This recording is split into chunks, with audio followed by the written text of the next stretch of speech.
कैसे हो दोस्तों आप सभी का मैं आपके मंच द सक्सेस पॉइंट @ पे शानदार महत्वपूर्ण प्रश्नों की श्रृंखला में एक बार फिर से आपका स्वागत करता हूं। जैसे कि आपको पता है कि भारतीय राज्य व्यवस्था यानी कि इंडियन पॉलिटी पे हमारा डिस्कशन चल रहा है। 125 क्वेश्चनों तक हमारा डिस्कशन हो गया है। आज उसके आगे का डिस्कशन करेंगे। तो चलिए शुरू करते हैं शानदार महत्वपूर्ण प्रश्नों की श्रृंखला, जो कि बहुत ही शानदार होने वाला है। तो फटाफट से इस वीडियो को ज़्यादा से ज़्यादा लोगों तक शेयर करें, ज़्यादा से ज़्यादा लोगों को जोड़ने का प्रयास करें।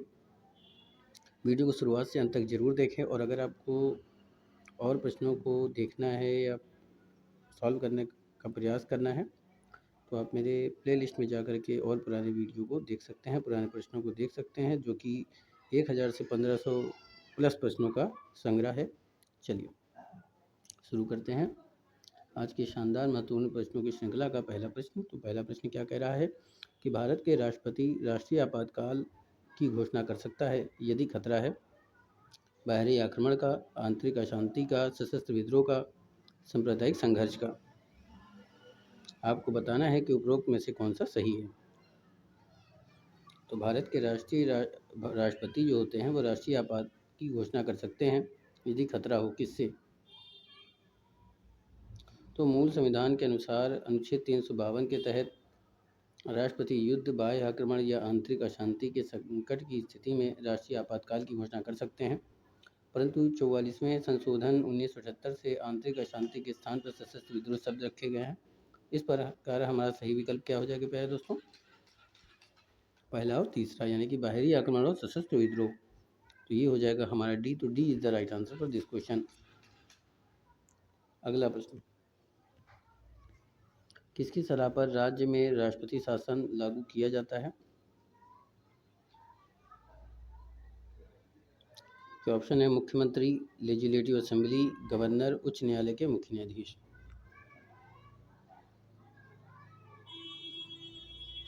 किसकी सलाह पर राज्य में राष्ट्रपति शासन लागू किया जा सकता है? तो भारत में जिस राज्य में राष्ट्रपति शासन लागू किया जाता है वो गवर्नर की सलाह पर किया जाता है।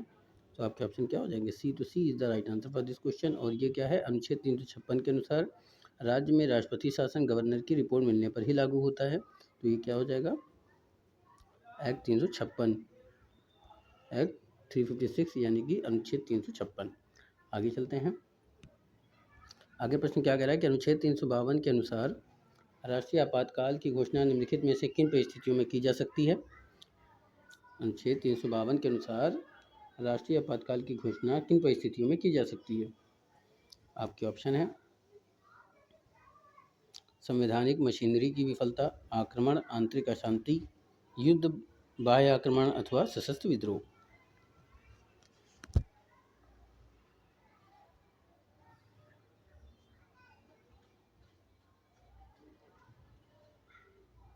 तो अनुच्छेद 352 के अनुसार राष्ट्रीय आपातकाल की घोषणा निम्नलिखित में से जिन परिस्थितियों में की जा सकती है वो युद्ध है, बाह्य आक्रमण और या फिर सशस्त्र विद्रोह। तो आपके ऑप्शन क्या हो जाएंगे? डी। तो D is the right answer for this question. अगला प्रश्न, आपातकाल की घोषणा को स्वीकृति के लिए संसद के समक्ष रखा जाना आवश्यक है।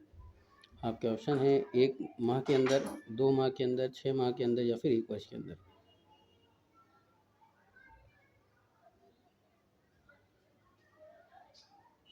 तो दोस्तों आपातकाल की घोषणा को स्वीकृति के लिए संसद के समक्ष रखा जाना आवश्यक है 1 माह के अंदर। तो आपके ऑप्शन क्या हो जाएंगे? ए। तो A is the right answer for this question. अगला प्रश्न, राष्ट्रीय आपातकाल में लोकसभा की अवधि नहीं बढ़ाया जा सकता। जब तक आपातकाल रहे तब तक के लिए बढ़ाया जा सकता है।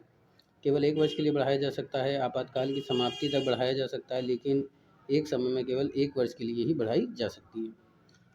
तो राष्ट्रीय आपातकाल में लोकसभा की अवधि, तो दोस्तों आपातकाल की समाप्ति तक बढ़ाई जा सकती है, लेकिन एक समय में केवल 1 वर्ष के लिए ही इसको बढ़ाया जा सकता है। तो आपके ऑप्शन डी राइट हो जाएगा। तो D is the right answer for this question. अगला प्रश्न, भारतीय संविधान भारत के राष्ट्रपति को अधिकार नहीं देता। कौन सा अधिकार? प्रधानमंत्री की नियुक्ति का, राज्यों के मुख्यमंत्री की नियुक्ति का, रक्षा बलों के सर्वोच्च कमांडर होने का, देश के किसी भाग में आपातकालीन स्थिति लागू करने का। तो दोस्तों प्रधानमंत्री की नियुक्ति का भी अधिकार है राष्ट्रपति को, रक्षा बलों का सर्वोच्च कमांडर होने का भी अधिकार है, देश के किसी भाग में आपातकालीन स्थिति लागू करने का भी अधिकार है। लेकिन अनुच्छेद 164 के अनुसार राज्यों के मुख्यमंत्री का नियुक्ति का जो अधिकार है वो राज्यपाल के पास होता है, ना कि राष्ट्रपति के पास। इसलिए आपका बी ऑप्शन क्या हो जाएगा, राइट हो जाएगा। तो B is the right answer for this question. अगला प्रश्न, और ऐसा है एक्ट 164 के अंतर्गत, जो कि राज्यपाल के द्वारा मुख्यमंत्री की नियुक्ति की जाती है। आगे चलते हैं। भारत के राष्ट्रपति की शक्तियों के बारे में निम्नलिखित में से कौन सा एक सही नहीं है। भारत के राष्ट्रपति की शक्तियों के बारे में निम्नलिखित में से कौन सा एक सही नहीं है। ऑप्शन है, राष्ट्रपति को सर्वोच्च न्यायालय के परामर्श को स्वीकार करना चाहिए।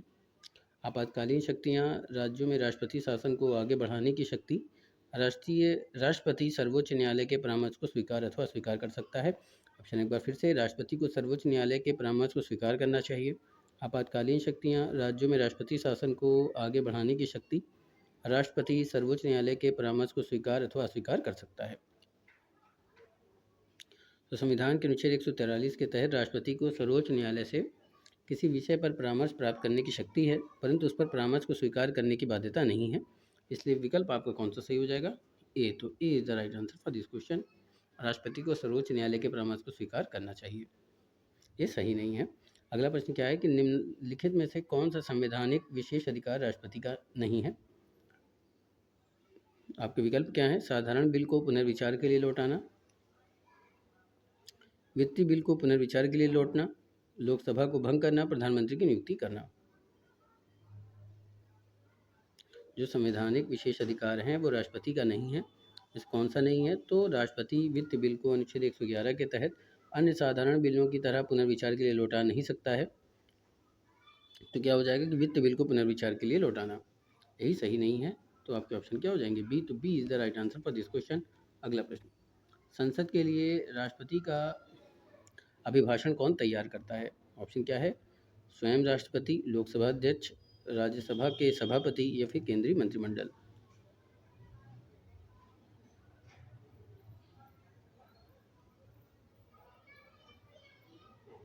तो संसद के लिए राष्ट्रपति का अभिभाषण कौन तैयार करता है, ये तैयार करता है केंद्रीय मंत्रिमंडल। ऑप्शन क्या हो जाएंगे, डी। तो D is the right answer for this question. अगला प्रश्न,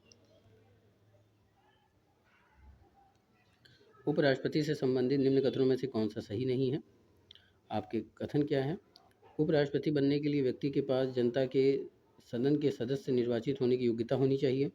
किसी राज्य की विधायिका का सदस्य इस पद के लिए उम्मीदवार हो सकता है। उपराष्ट्रपति के पद का कार्यकाल उतना ही होता है जितना कि राष्ट्रपति का। उसको एक औपचारिक महाभियोग द्वारा पद से चढ़ाया जा सकता है।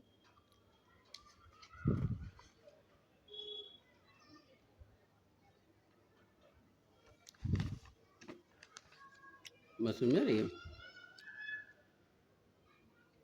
तो उपराष्ट्रपति से संबंधित निम्न कथनों पर आपको क्या करना है, विचार करना है। तो ये चढ़ाया नहीं, हटाया जा सकता है।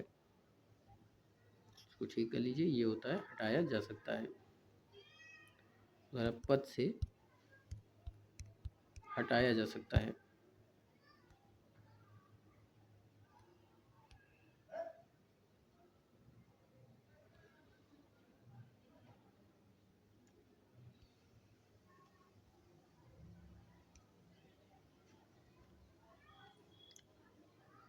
तो कौन सा इसमें कथन सही हो जाएगा,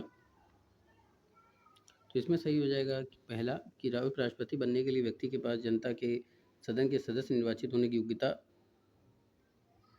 है, ये गलत हो जाएगा आपका। अगला कथन क्या गलत है, हो जाएगा आपका कि उसको एक औपचारिक महाभियोग द्वारा पद से हटाया जा सकता है, ये भी आपका क्या हो जाएगा, गलत हो जाएगा। तो पहला और चौथा, पहले चौथा कहाँ पे, सी पे। तो C is the right answer for this question. तो दोस्तों, उपराष्ट्रपति से संबंधित निम्न कथनों में से कौन सा सही है, कौन सा सही नहीं पूछा है। तो उपराष्ट्रपति बनने के लिए व्यक्ति के पास जनता के सदन के सदस्य निर्वाचित होने की योग्यता होनी चाहिए, ये गलत है आपका। और अगला कौन सा गलत है, कि उसको एक औपचारिक महाभियोग द्वारा पद से हटाया जा सकता है। ठीक है, तो आपका पहला और चौथा कौन सा हो जाएगा, C. C is the right answer for this question. अगला प्रश्न की तरफ चलते हैं। अगला प्रश्न बहुत ही शानदार है कि भारत के उपराष्ट्रपति का चुनाव किस तरह होता है। राष्ट्रपति स्तर पर सीधे चुनाव से, राष्ट्रपति द्वारा मनोनयन से, लोकसभा के सांसद और विधानसभा के विधायकों से सीधे चुनाव द्वारा, लोकसभा और राज्यसभा के सांसदों द्वारा सीधे चुनाव से। तो भारत के उपराष्ट्रपति का चुनाव किस तरह का होता है। तो भारत के उपराष्ट्रपति का चुनाव लोकसभा और राज्यसभा के सांसदों द्वारा सीधे चुनाव से होता है। तो आपके ऑप्शन क्या हो जाएंगे? डी। तो D is the right answer for this question. अगला प्रश्न, भारत के उपराष्ट्रपति भारत का द्वितीय उच्चतम प्रतिष्ठित पदधारी है। इसके पास पद से संबंधित कोई औपचारिक कार्य नहीं है। राष्ट्रपति की अनुपस्थिति में उसके कार्यों का निर्वहन करता है। राष्ट्रपति के पद त्याग, अपदस्थीकरण अथवा मृत्यु के चलते राष्ट्रपति के रूप में कार्य करता है। तो इसमें कौन सा कथन आपका सही होगा? तो ये चारों ही कथन क्या है दोस्तों? सही हैं। तो चारों ही ऑप्शन में कहाँ है? सभी चारों। तो D is the right answer for this question. अगला प्रश्न, भारत के राष्ट्रपति को हटाने के लिए यानी कि हटाने से संबंधित प्रस्ताव प्रस्तावित किया जा सकता है केवल लोकसभा में, संसद के किसी भी सदन में दोस्तों, सदस्य नहीं, सदन में होगा। ये होगा सदन में, सदन में, संसद के संयुक्त बैठक में या फिर केवल राज्यसभा में। उपराष्ट्रपति को हटाने संबंधित प्रस्ताव जो प्रस्तावित किया जा सकता है या प्रस्तुत किया जा सकता है वो केवल राज्यसभा में या संसद के किसी भी सदन में पेश किया जा सकता है या केवल राज्यसभा में। तो भारत के राष्ट्रपति को हटाने से संबंधित जो प्रस्ताव पारित किया जा सकता है वो केवल राज्यसभा में किया जा सकता है। तो आपके ऑप्शन क्या हो जाएंगे? डी। टू D is the right answer for this question. अगला प्रश्न क्या है कि भारतीय संविधान किस अनुच्छेद के अंतर्गत राष्ट्रपति को अधिकार है कि वह किसी बिल पर अपना अनुमति रोक ले? समझ में आ रही है? राष्ट्रपति को अधिकार है, ना कि अधिकारी। राष्ट्रपति को अधिकार है कि वह किसी बिल पर अपना अनुमति रोक ले। तो अनुच्छेद 63, अनुच्छेद 108, अनुच्छेद 109, अनुच्छेद 111। तो भारतीय संविधान के अनुच्छेद के अंतर्गत राष्ट्रपति को अधिकार है कि वह किस बिल पर अनुमति को रोक सकता है। तो अनुच्छेद 111 के अंतर्गत। तो D is the right answer for this question हो जाएगा। अगला प्रश्न, भारत का प्रधानमंत्री मुख्य है राज्य सरकार का, केंद्र सरकार का, राज्य तथा केंद्र सरकार दोनों का, या उपरोक्त में से कोई नहीं। तो अनुच्छेद 74(1) के अनुसार भारत का प्रधानमंत्री जो होता है वो क्या होता है? केंद्र सरकार का होता है। तो B is the right answer for this question. अगला प्रश्न, कैबिनेट का तात्पर्य है शासन के सभी मंत्रीगण, कैबिनेट स्तर के मंत्री अपने सचिवों के साथ कैबिनेट स्तर के मंत्री, राज्य मंत्रीगण।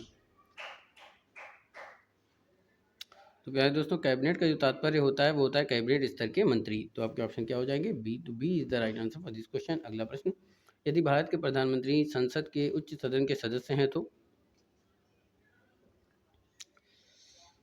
अविश्वास प्रस्ताव की स्थिति में अपने पक्ष में वोट नहीं दे सकेंगे, व निम्न सदन में बजट में नहीं बोल सकेंगे। ठीक है, बोल सकेंगे ना कि भूल सकेंगे। तो क्या हो जाएगा? बोल सकेंगे। ठीक है, बोल सकेंगे। मतलब वह केवल उच्च सदन में ही वक्तव्य दे सकते हैं। उन्हें प्रधानमंत्री पद की शपथ ग्रहण करने के बाद 6 माह के अंदर सदस्य बनना पड़ेगा। ठीक है, भारत के प्रधानमंत्री संसद के उच्च सदन के सदस्य हैं तो क्या होगा? बताइए। यदि भारत के प्रधानमंत्री संसद के उच्च सदन के सदस्य हैं तो क्या होगा? तो वे अविश्वास प्रस्ताव की स्थिति में अपने पक्ष में वोट नहीं दे सकेंगे। तो आपके ऑप्शन क्या हो जाएंगे? A is the right answer for this question. अगला प्रश्न, आमतौर पर प्रधानमंत्री होते हैं संसद का सदस्य, लोकसभा का सदस्य, राज्यसभा का सदस्य, या दोनों सदनों के सदस्य। तो आमतौर पर प्रधानमंत्री क्या होते हैं? ये होते हैं लोकसभा के सदस्य। तो आपके ऑप्शन क्या हो जाएंगे? बी। टू B is the right answer for this question. अगला प्रश्न, प्रधानमंत्री को संसद के द्वारा चुना जाता है, संसद के द्वारा चुना जाता है, राष्ट्रपति के द्वारा नियुक्त किया जाता है, लोकसभा के बहुमत प्राप्त पार्टी द्वारा नामित किया जाता है, राष्ट्रपति लोकसभा के द्वारा चुना जाता है। तो दोस्तों, प्रधानमंत्री को राष्ट्रपति के द्वारा नियुक्त किया जाता है। तो आपके ऑप्शन क्या हो जाएंगे? B. B is the right answer for this question. अगला प्रश्न, निम्नलिखित में से कौन सा कथन सही नहीं है? आपके ऑप्शन है, संसद के दोनों सदनों के सदस्यों में से अपने मंत्रियों का चयन करने के लिए स्वतंत्र कौन? प्रधानमंत्री की बात की जा रही है। इस विषय में भारतीय राष्ट्रपति के साथ उचित परामर्श करके अपने मंत्रिमंडल के सहयोगियों का चयन कर सकता है। अपने मंत्रिमंडल में मंत्रियों के रूप में काम करने के लिए व्यक्तियों का चयन करने में पूर्णतः स्वविवेक का प्रयोग करता है। अपने मंत्रिमंडल के सहयोगों का चयन करने में सीमित शक्तियाँ रखता है, क्योंकि स्वविवेक प्रयोग की शक्तियाँ भारत के राष्ट्रपति के पास निहित हैं। कौन सा वक्तव्य सही है? तो ये हो जाएगा कि अपने मंत्रिमंडल में मंत्री के रूप में काम करने के लिए व्यक्तियों का चयन करने से पहले स्वविवेक का प्रयोग करता है। तो आपके ऑप्शन क्या हो जाएंगे? सी। तो C is the right answer for this question. अगला प्रश्न क्या है कि मंत्रिपरिषद उत्तरदायी होती है राष्ट्रपति के प्रति, प्रधानमंत्री के प्रति, अध्यक्ष के प्रति या फिर संसद के प्रति? मंत्रिपरिषद उत्तरदायी होती है संसद के प्रति। तो आपके ऑप्शन क्या हो जाएंगे? डी। तो D is the right answer for this question. अगला प्रश्न, मुझे किसका भारतीय संविधान में तो स्पष्ट उल्लेख नहीं है पर परिपाटी के रूप में पालन किया जाता है?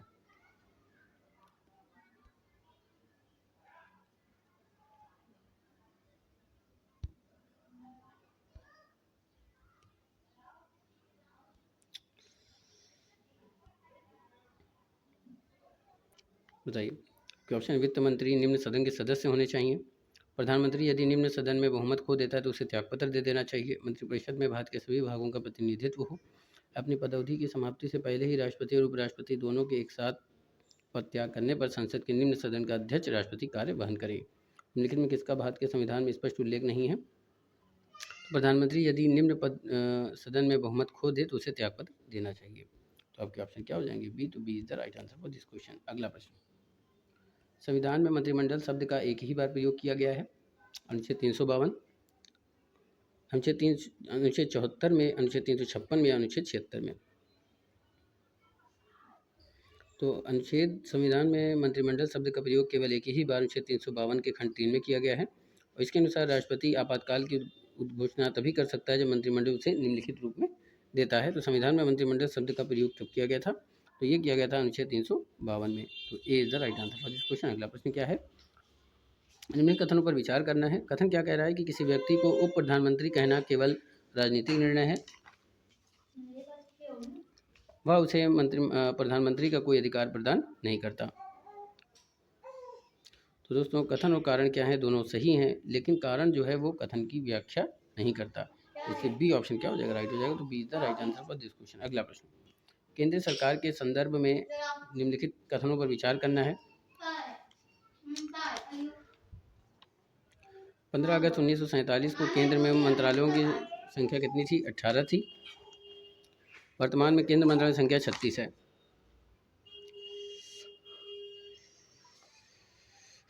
संख्या कितनी है? 36 है। तो दोस्तों, 15 अगस्त 1947 को केंद्र में मंत्रालयों की संख्या 18 थी, सही है। और वर्तमान में केंद्रों में मंत्रालयों की संख्या 48 है, न कि 36। तो आपका पहला केवल सही हो जाएगा। तो पहला कहाँ पे? ए पे दिया हुआ। तो A is the right answer for this question. दोस्तों, ये था आज का शानदार महत्वपूर्ण प्रश्नों की श्रृंखला। तो उम्मीद करता हूँ कि आपको पसंद आया होगा। तो फटाफट से वीडियो को शेयर करें, वीडियो को बिना स्किप किए शुरुआत से अंत तक जरूर देखें। मेरे चैनल से जुड़े, क्योंकि द सक्सेस पॉइंट @ एक ऐसा मंच है जो आपको महत्वपूर्ण प्रश्नों की श्रृंखला देता है, जो आए हुए प्रश्न हैं और या फिर आ सकते हैं। और अगर आप और प्रश्नों को देखना चाहते हैं तो आप मेरे प्लेलिस्ट में जा करके महत्वपूर्ण प्रश्नों को देख सकते हैं, जो कि 1500 से 1000 प्रश्नों का संग्रह है। फिर मिलेंगे आगे के प्रश्नों के साथ। तब तक के लिए जय Hind, wish you all the best.